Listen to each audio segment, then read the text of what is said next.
Welcome back, everyone. My name is Fleetfieth, your friendly neighbourhood Frostwolf.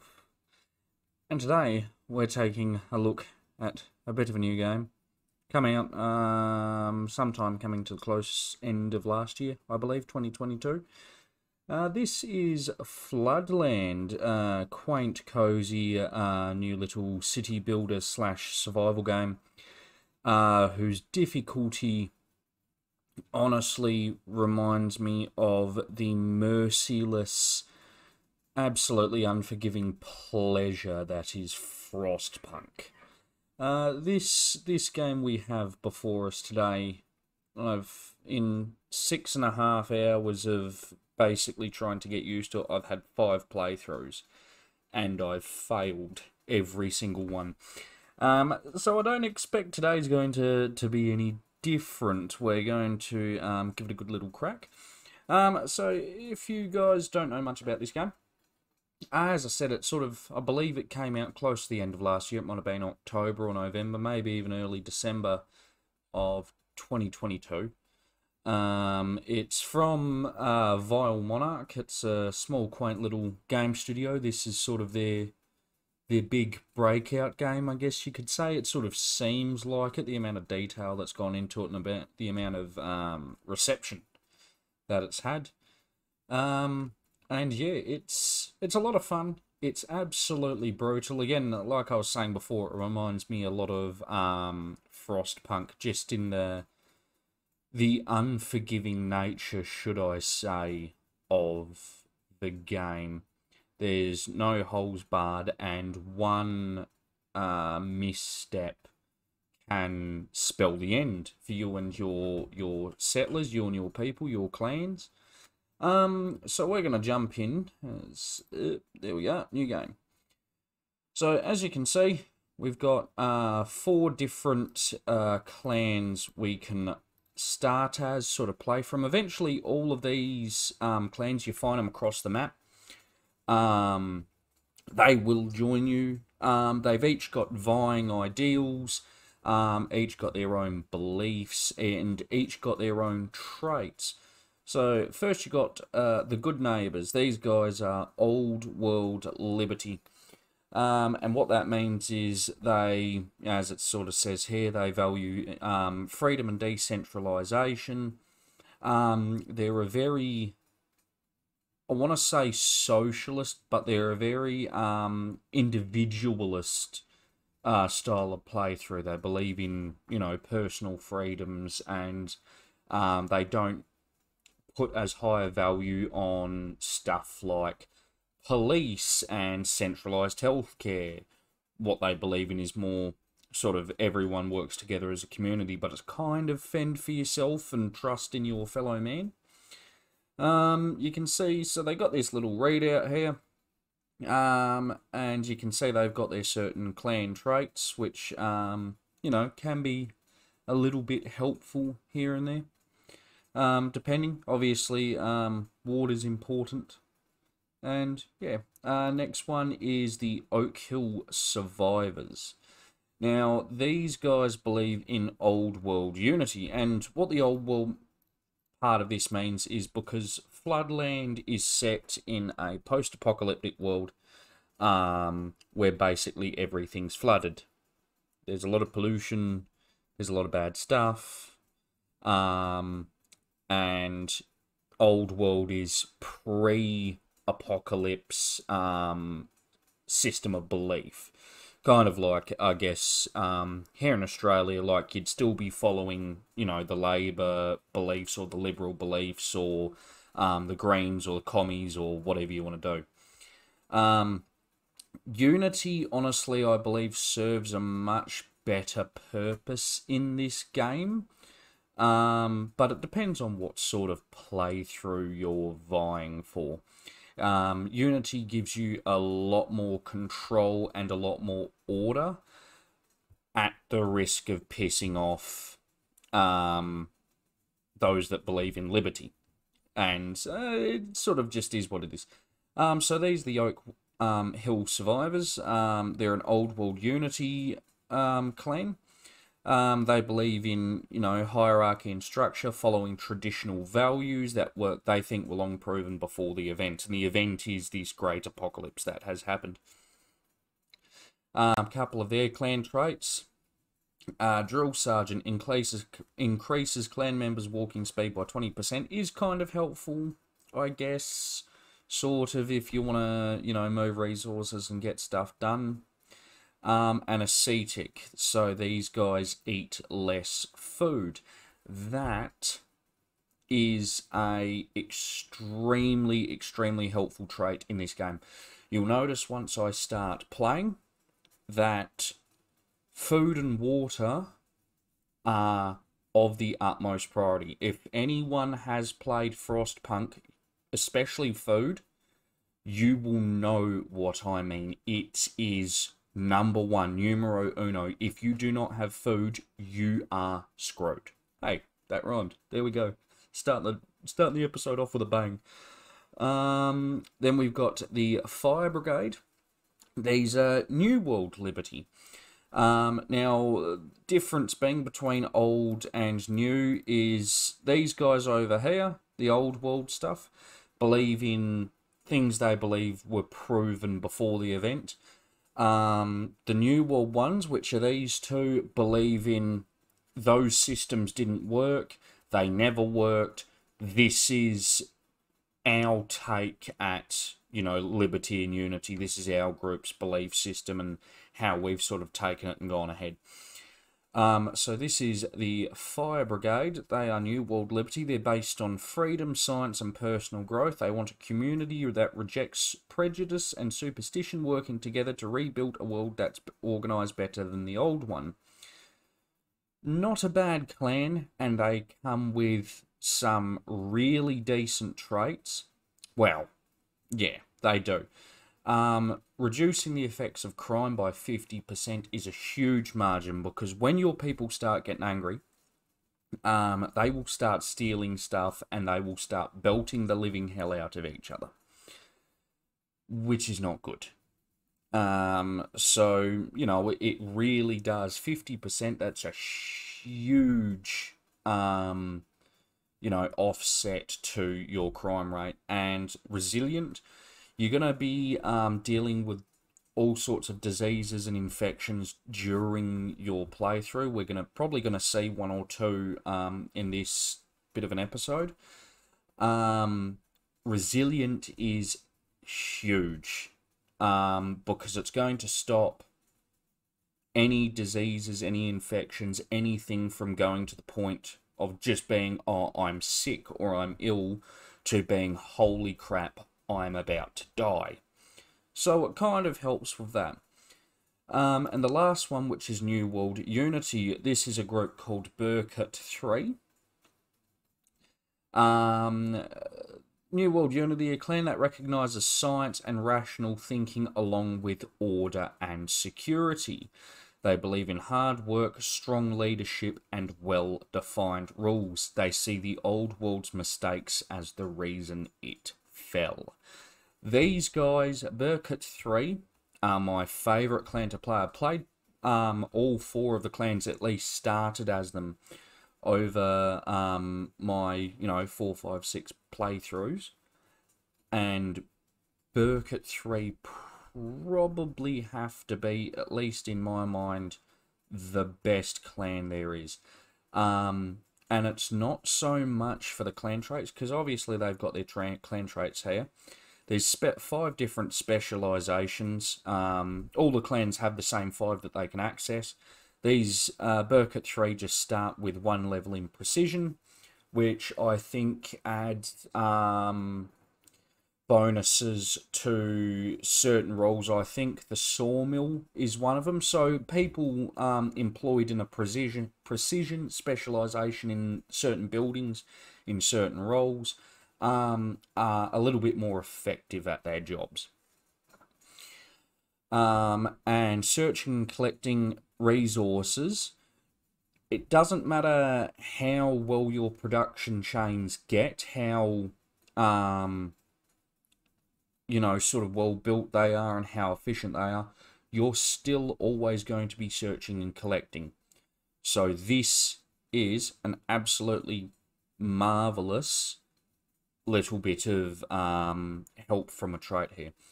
But the reason I say I believe Burke at 3 is the best is because there is a lore system in the game, very, very similar. Again, I'm drawing a lot of similarities to Frostpunk here. And once we get in, you might see why it's different, but it's similar. The lore system in this game is really well built and really well thought out, and I find Burke at 3, the way, because each clan sort of will either agree, disagree, or be neutral with certain laws that you implement. Burke at 3's laws, the laws they want, are some, in a lot of cases, of the most useful. They're great at maintaining order and security and lowering crime, and basically saying to everyone, no, sorry, it's the end of the world, we need to work. And they've actually got a lot of laws that just in general improve lives and actually satisfy luxury needs, recreation and all that whatnot. Excuse me. So yeah, we're going to start as Burke at 3 because, like I was saying, I do believe they're the best to start as. Now I would play the tutorial, but I played it 3 times, and it drives me insane. So we will start with the prologue, so you guys can check it out and sort of see what's going on. The big difference, starting with a tutorial or without, is you just get sort of the handy, oh, this is how you set everything up, but I'm going to do my best to explain that myself to you guys, so that if you decide to buy this game, and honestly, at 6-7 hours, I highly recommend you do, because it is amazing. I forgot what I was saying. Doesn't matter. And difficulty level, obviously. It's pretty self-describing. Follow the story, so that's just sort of, you know, just you with the story. The world's challenging, struggle for survival and prepare to fail. I'm pretty sure that's pretty self-describing. And then you've got the 4 different things that you can change it on. Now, when I started this game, even in the tutorial, it automatically set it to that. So you're gonna see it is pretty sort of kind of difficult. I do recommend, if you're gonna do it and you want a bit of an easier time when you're starting out, drop it down to follow the story. It just makes it that little bit easier for when you're getting used to the game. So we're going to jump in and have a look at the prologue and give this a bit of a go.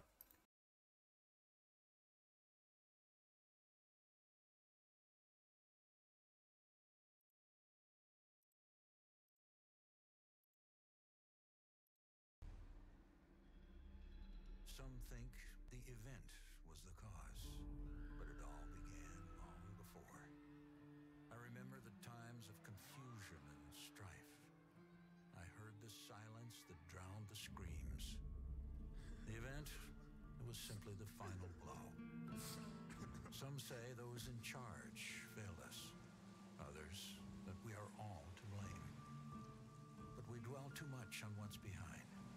I say, let's focus on what lies ahead. And ahead, I see hard-working hands building houses.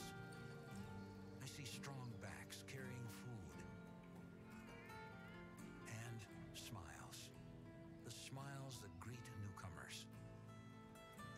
I cried when my sister died. And now we mourn our friend as she is taken by the water. But tomorrow, I don't fear tomorrow I'll be crying, because I know if we make it, we can all sit back and laugh.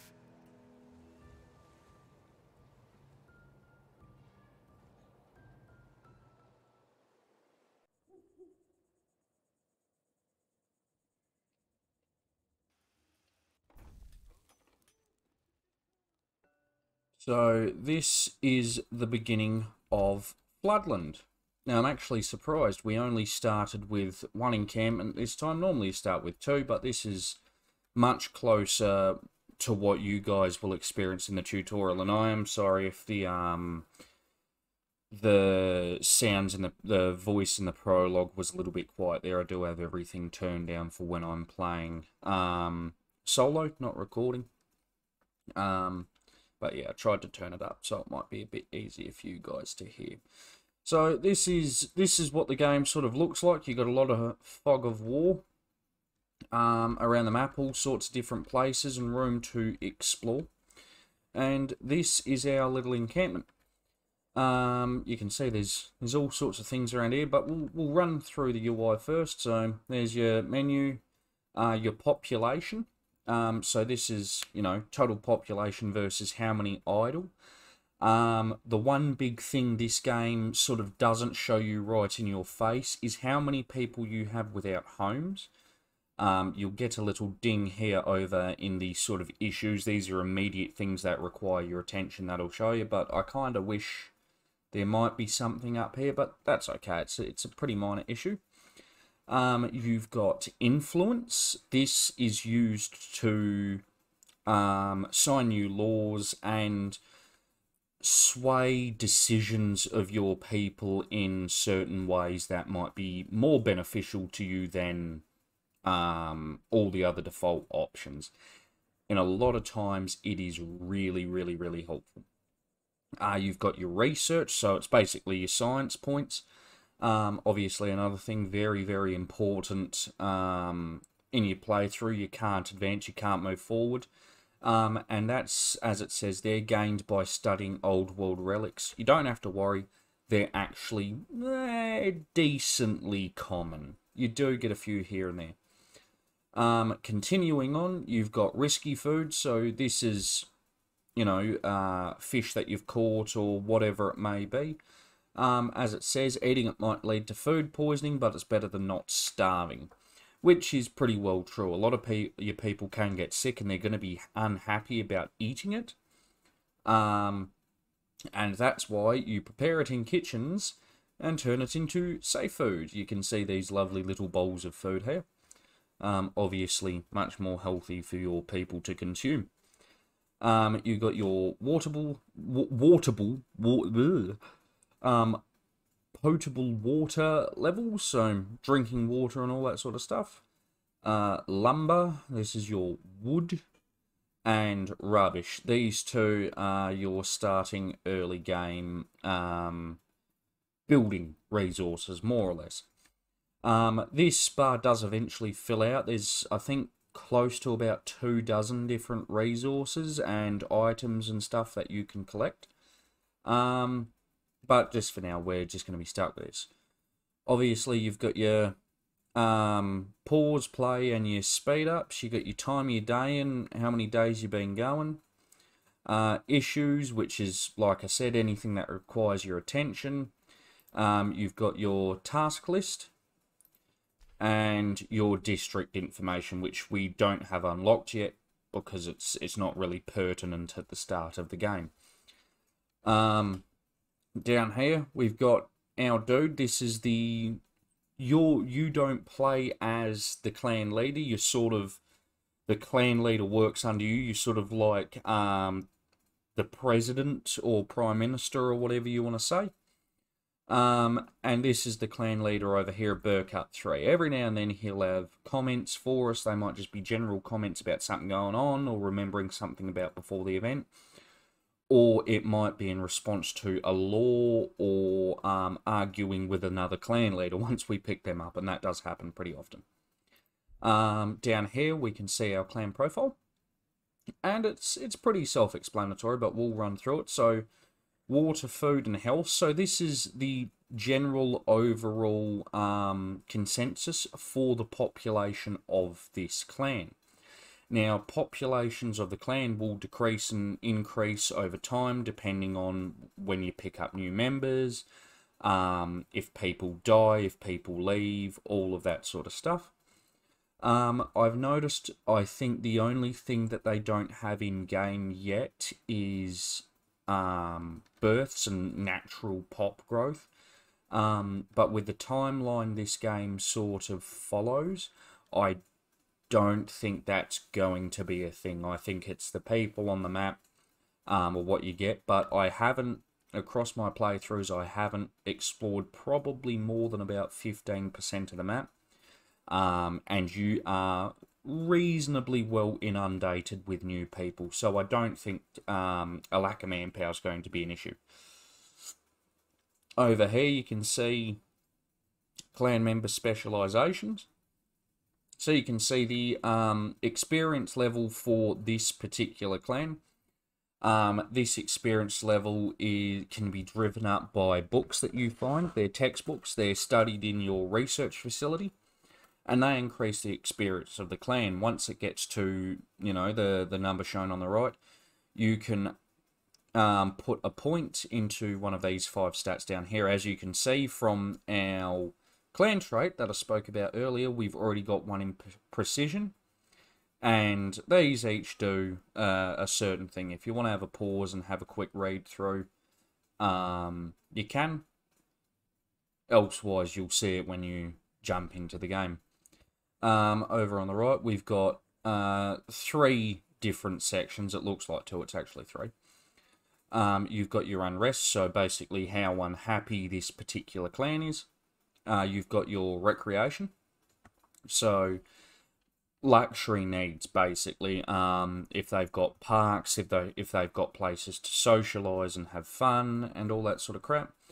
And the influence that you gain from it, because this lovely little point thing up here, which you can spend on laws and making your life easier by basically buying away your problems, can be earned by obviously satisfying people's need for recreation. You've got desires of this clan here, so certain things they want in the district, and down here eventually you'll see all of the modifiers affecting this clan's unrest. So if there's people starving, it'll make them unhappy. If they have access to lots of recreation, it'll make them happy, and their unrest will be driven down. A couple of other things here that we just don't have access to yet. Clan relations, tech development, law committee, and district manager.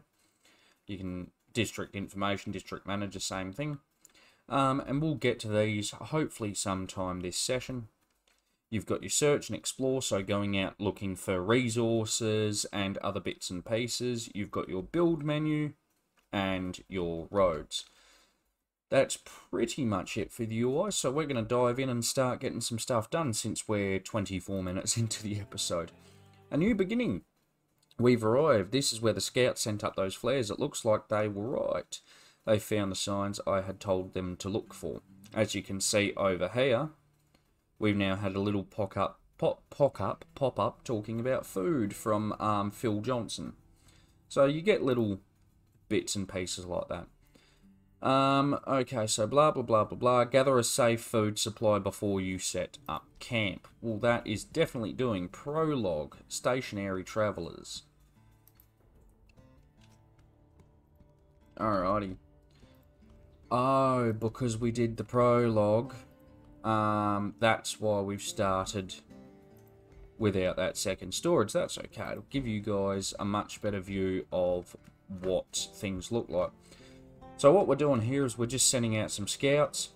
They're collecting up any food and resources in the vicinity of these circles. They come from the stockpile and they'll go out and work. And they'll also explore through the fog of war. And as we get a bit further in, I will explain a bit more to all of you so you can understand.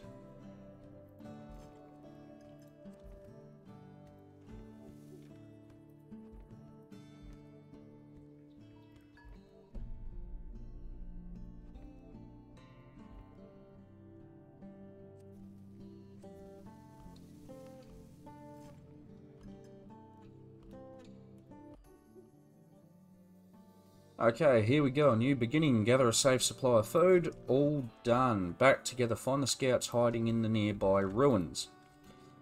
Okay, so there's two different types of buildings in this game. You've got the buildings you build yourself, and then there's all of these ruins. Basically, everything you see can be interacted with in this game. Every bush, every tree, every pile of rubbish, and every building. Now you can see there's generally resources in each building. If we look over here in this one, there is some people. So we're going to approach the building and basically be like, hey, do you want to come join us? We're the folks that sent you out here to scout ahead while we just chilled with all our people and loved ones. Now we're actually starting to get some movement. We're uncovering a lot of beginning resources. We will start searching. Researching. Once I learn to do words, that will be good. Here we go. Survivors found. So they want 40 food to join. My absolute pleasure. Welcome to the camp. Outcome 1 research. So now, upgrade the encampment into a permanent storage facility. So now we've unlocked the technological development menu. We come down here to tech development, and as you can see, we've got a lot of choice. There's this little flashy pingy thing down here, but we'll get there in a moment. Now what we've got here, I haven't actually explained the end game goal. So, well, sort of mid-game goal. I don't know what comes after it.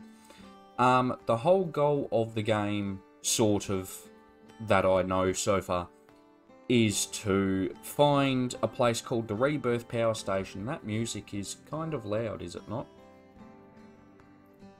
I think it might be a little loud. Let's just turn that down a smidgen. As nice as it is. So the goal is to find the Rebirth Power Station. And basically it's the idea that if we can get it up and running, we can build a society around it. Which is a smart idea, except it's nuclear. At least that's how it works in my mind. So you've got two different sets of sort of central tech. You've got your construction.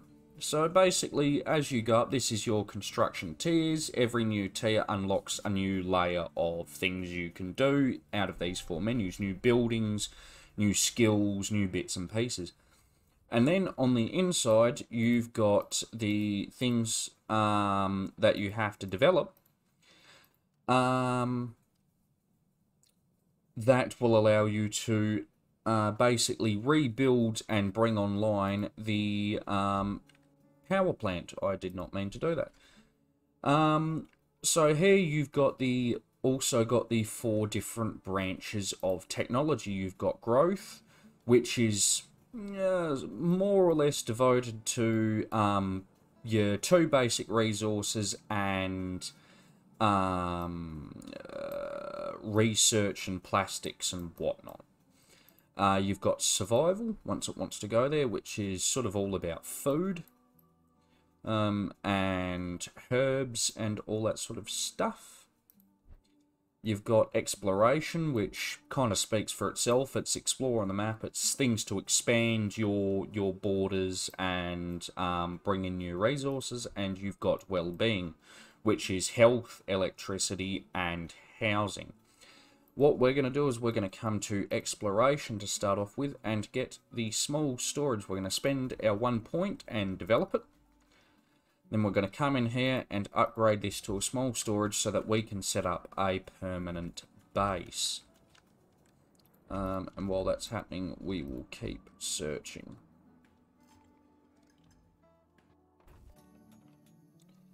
There we go. People need shelter. Provide tents for your people. Yes, ma'am. It would be my pleasure. So we're going to go down into the well-being section, go tent, and go develop. And now we can make sure our lovely people who are going to carry us through this absolute mess are nice and housed, or reasonably well housed. So yeah, you come into your little build menu down here and you'll collect several tabs over time of all different sorts of buildings. You'll go to Wellbeing and go Tent. Now you can rotate this. I've got it set to left shift. I actually think that might be the default, even though the game tells you it's Q and E. And we're going to drop down. How many people have we got? We've got 20, and each one of these houses 3, so we need 7. 3, 4, 5, 6, 7. We'll make 8 just to be on the safe side. And I know what my mates are going to comment on this video. Hey, Fleet, look at you go. You can count to 7. Okay, so we've made all the housing that we need. And now we need to start building our production chains to get everything on the move. We need to ensure 3 things, 3 basic supplies to make sure we are going to survive and be able to build. We need a steady supply of food. We need a steady supply of clean, potable water. And we need a supply of rubbish, our most basic building material. And actually, if you have a look up here, you can see that we've gained a few more things over our time from searching and whatnot. A couple of new materials. We've got rubble. It's, yeah, as it says, rough pieces of masonry. It's sort of middle of the early game building material. We won't be using much of it just yet. We've got old world relics, which, as I said, is used to generate science points. And you've got textbooks, which give you that little clan experience buffer here, which allows you to upgrade your 5 specializations. So we're going to go down to tech, and we're going to unlock the next tier of development. Because if we don't, we can't start building our production chains. Especially with food and water in this game, as I said earlier, they are extremely important, so it's good to get on it early. So we're going to develop that. And as you can see, we've got some nice yellow pingies, which means some more things have opened up to us. We're going to get the sorting hut. What this allows us to do is collect rubbish from rubbish piles. Rubbish piles will deplete over time, but they are a renewable resource, more or less. The piles never really go away. So what that'll allow us to do is employ people to sort through them and collect it for us. And then we've got survival. We've got fishing dock, forager's hut, and water still. We are going to unlock each of these, and the field kitchen can come a little bit after. We've got enough food in stockpile that we will probably be okay. We're going to come down to the build menu, go to growth, and throw down a sorting hut right here. And now, as you can see, it's got this little blue radius around it. And when something's in range, it'll highlight with green. We can see we've got all 3 piles, so we will drop that down. Go to survival. We want to start getting food on the go. And it's much the same with this one. You can see the fishing piles. These 3 fishing areas are in range. That one's okay. We'll pick that one up later once we upgrade. We'll drop that down and we can start generating food. And then we'll need a forager hut. It's more or less worthwhile. That one is right on the edge. That's just a sneaky little one there, isn't it? We'll drop the forager's hut down there and we can always ensure food. The next major thing is a water still. We're probably, for the start of the game, going to need 2 of these to ensure a steady income of water. So we'll get all this built, and we'll keep collecting our base materials. Oh, too many jobs. That's okay. Oh, here we go. They finished searching this building, so now we can see most buildings like this one and this water tower, which is I've emptied, you can't really do anything with it, so eventually you can demolish them. But buildings like this can be actually renovated or rebuilt into something usable, which is never a bad thing. What this will allow us to do is house people in here, more or less. So let's keep going. We'll keep pumping through.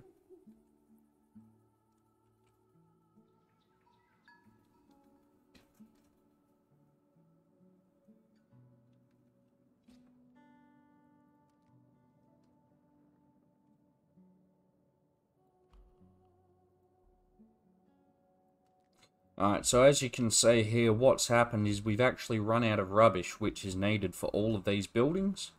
So I've gone off and sent some people to collect some more, and I've set this building, there's this little button here that says high priority. I've set this building to be the highest priority, so we can start generating rubbish and finish off all of these other buildings. There's nothing really to worry about. It does happen at the start of the game, while you're still trying to get everything sort of up and running. It's not really going to cause you any harm as long as you pay attention.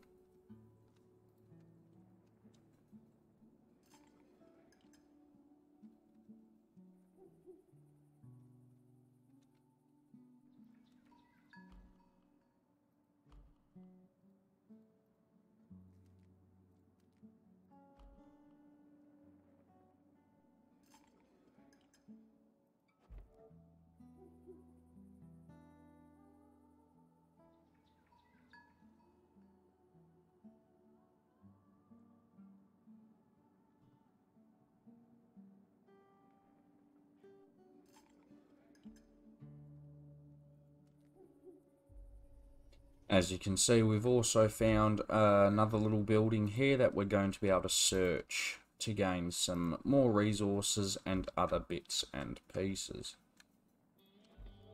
Oh, what's this? CME Encyclopedia entry. It's not really anything, it's just a little footnote. You're more than welcome to pause and read. Some of the stuff you pick up can be kind of interesting, most of it's just, well, nothing really important. What have we got over here from our little search? Oh, some more rubbish. I need that right now. Hey, there we go.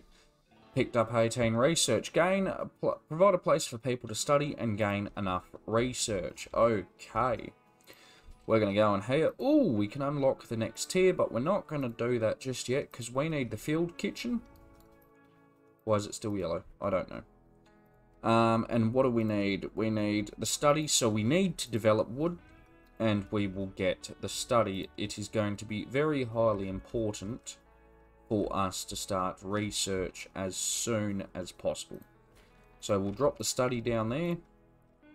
And we'll get this field kitchen and we'll drop it right there so we can actually start making some food.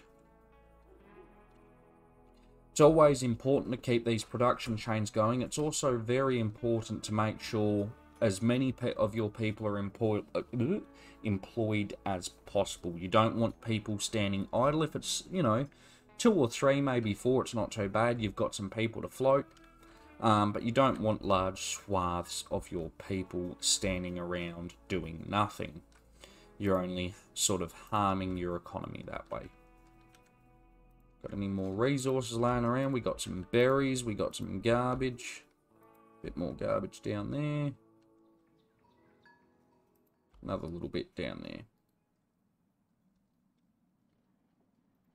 Alright, now we're actually starting to generate some food. This is good.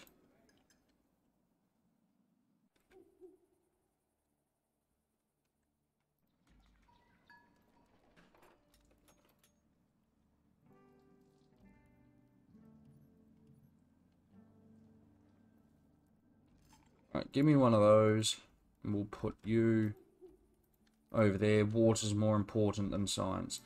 So as you can see, our study's now functioning. This person in here is gonna start turning these old world relics into science points for us. As you can see, we're now generating here. We've got the brink of knowledge.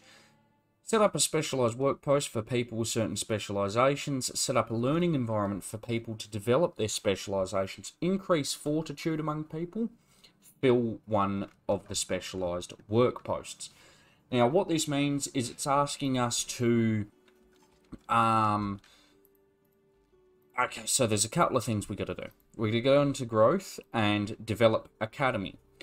And what this allows us to do is put our study into a specialized learning mode. That specialized learning mode allows us to utilize textbooks and increase our clan's experience.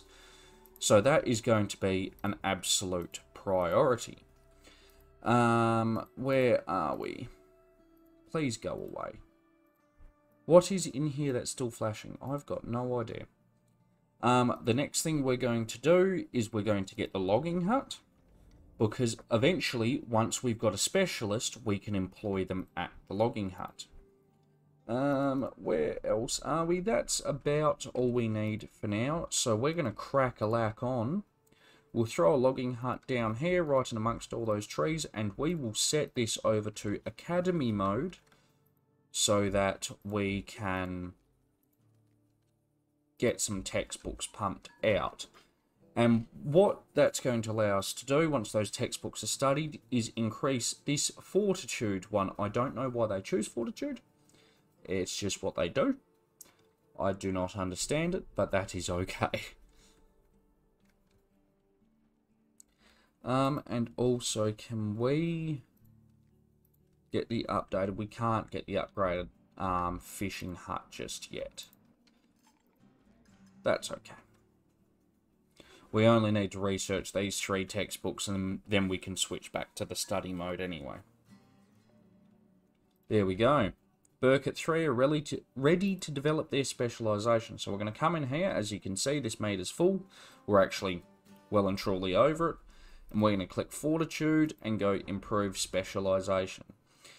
Physical strength, stamina, and endurance. Fortitude allows your people to work more efficiently in jobs like catching fish for safe food, collecting rubbish or scrap in sorting stations, or extracting coal in charcoal mounds. So, it's got a variety of uses.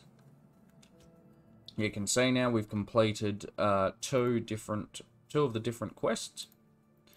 We'll switch this back to standard mode so we can keep generating research points.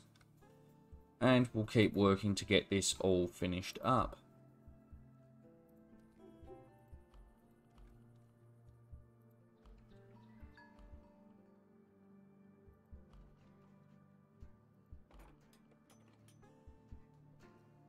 Okay, we've got a logging hut done. That is going to be very, very handy very, very shortly.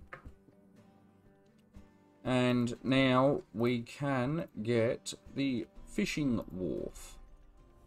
Marvellous. What do we need for you? 300 lumber. We need more lumber. I can't do the peon voice from Warcraft 3. What's going on there? Suspicious water filter. Oof, I've got some not great news. Something is very wrong with one of our water filters. The water that comes out of it has a strange smell. I know fresh water isn't exactly something we ever want less of, but I think it's best to have it checked to see what's going on. It might take some resources to fix if there's something wrong with it. Still, it's better than getting anyone sick, yeah. So we can go shore and offer up 100 scrap. We can go, we have multiple working filters, why don't we just stop using it? Or we can go, everything smells strange, and just not worry about it. We're going to go shore and pay the penalty. Someone put dead mussels in the tank. Lovely. So that building's now closed off for a short amount of time, but that's okay, we can work with it. What is Burkut 3 unhappy about? They are annoyed because of the water filter. I would probably be exactly the same.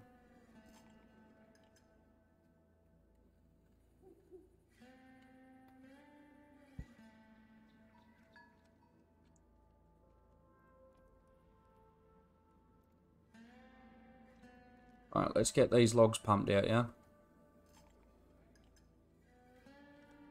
We're actually going to drag someone off of this and throw them onto the logging camp. Because we want this thing pumping so we can get this building done. There we go. We'll take one person off because you could see for a very short second there they were overworked in the small storage. And these guys are both your guys that work at searching and exploring, and they also do building. So they're a pretty central key part to your settlement. Oh, we've got new research we can do. Rubble. We will take rubble. And now we've unlocked new techs. We've got the shellfish post, which is another food generation building. And we've got the shack, which is an updated household. Those will come in handy eventually. Okay, that is now complete. Broadening horizons. Reclaimed radio tower is now available for use, and this is going to be very, very, very important to if we want to do anything in this game. So we need to restore the radio tower and use it to locate the remaining groups of scouts. That is easy enough. Chapter 1, The Road Together. Integrate other clans into the community. And this is where we're going to start. Once we start finding these clans, this is when we're going to start having real unrest, and people are going to start butting heads, and there's going to be arguments.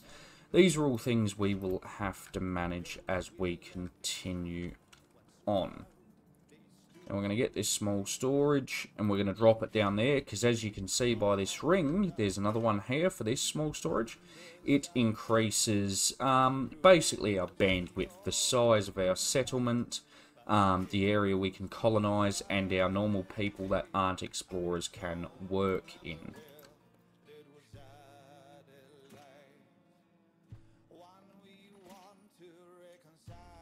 Now you can see here, we're actually building it up.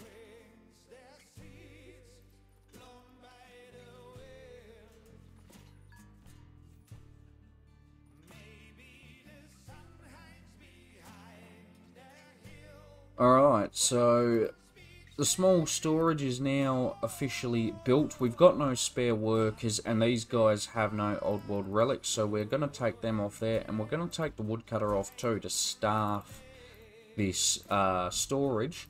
And now we've got access to the district manager. Information on districts and their borders, transfer people between districts. As you can see, we've got this one big district here called Duck Sites. You get all sorts of information about it. Crime, you can set their autonomy, you've got the name, and then over here you've got all the different things that might be affecting this place and its people. We can worry about that a bit later on. For now, we're going to start searching our new area and seeing what is on offer to us.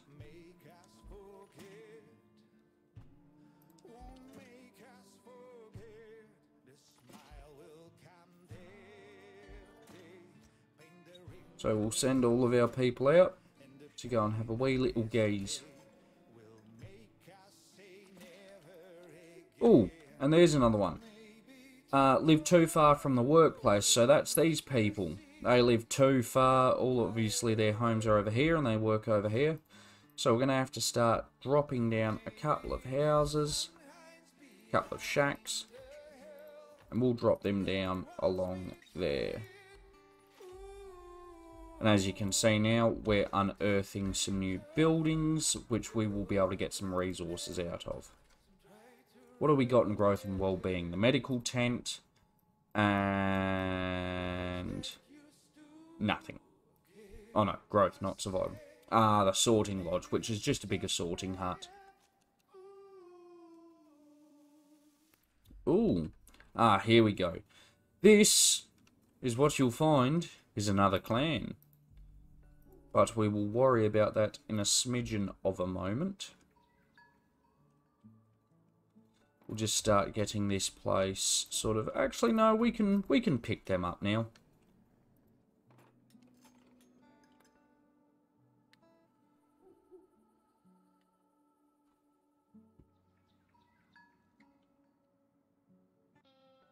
So now we're searching. We've got an assignment. Survivors found.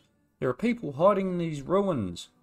They want to make sure we've got enough water rations. Yes, we've got enough water. They're eager to join. Oh, okay, they weren't another clan. That's actually a surprise. but that's okay, we can deal with that. Let's staff up this place a little bit. Drop a few more tents down. And we can start operating perhaps another water still down here. And because there's so much fish in this area, we can operate a fishing wharf as well. Nothing else is really needed at the moment.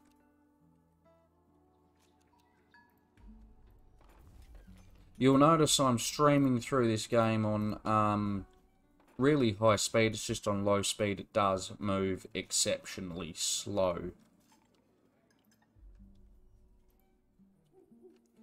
Let's get some people re-employed back into these buildings.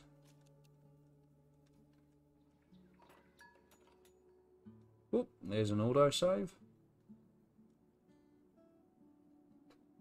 And we'll keep hammering on.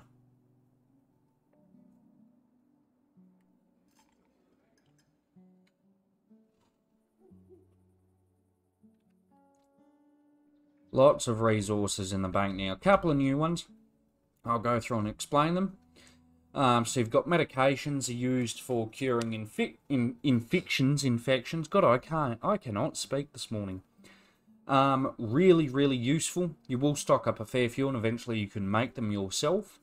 You can make them yourself from these lovely little things, herbs. They can be grown in certain buildings. Otherwise, you can harvest wild ones, and they're used to craft medications. There's batteries used in radio towers to broadcast transmissions, so that's for like finding resources and groups. And lockpicks, obviously, for breaking into buildings to gain what they have tucked away inside. Hey, our food's full. You can never have too much food. That's good. Water's not far off either. We can start picking up all of this rubbish because it is more than important to our efforts.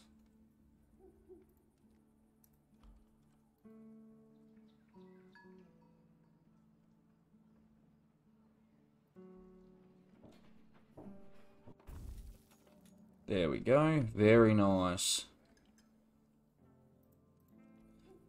Oh no, one person's automatically switched over to the fortitude roll. Beautiful. So we need to restore the radio tower, and this is going to be our everything. This is probably the most important building in the game, because without it, this island is all you have. So we're going to rebuild the reclaimed radio tower. It's going to cost us 800 rubbish, 400 wood, and 200 rubble. Won't take us too long. Should have it done within the next day.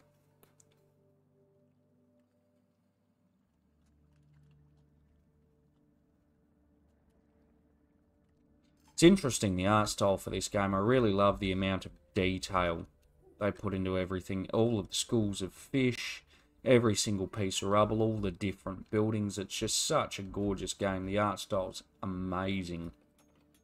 So much detail to it. If you actually slow it down to base level and look, even just the shadows, absolutely brilliant. We now have the radio tower. Now, like I said, this is the probably the most important building in the game apart from food and water. You can send out expeditions, but before you can even think about that, you need to transmit. So basically, we just start off with this. So we're going to go ahead and do that. And we do have a little ping over here. But as you can see, eventually you can go through and search for all sorts of specific resources. If you don't select one, you can just ping for anything. So we've got a little check mark over here. We're going to click the radio tower, last message, and we can see new island, new buildings, and over here on the left, new clan. There's people in here with all sorts of resources, which we're going to be able to send over an expedition. We don't have the manpower ready. We need to free some up. Send over an expedition, we can search the buildings, and we can rescue these people and add them to our clan. But that will have to wait until next time. Hopefully this has been somewhat informative. I know it's been somewhat dry, but at least everyone's got sort of an overview of the beginnings of this game and how to start up your production chains. Now, I'm as sure as punch that this will probably turn in just to a little mini-series, whether I complete it or we fail horribly.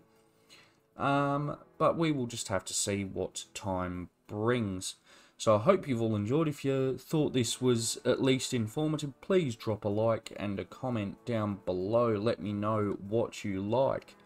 And yeah, this is Floodlands. I am Fleetfieth, your friendly neighbourhood Frostwolf, and I will see you all in the next one. Bye, guys.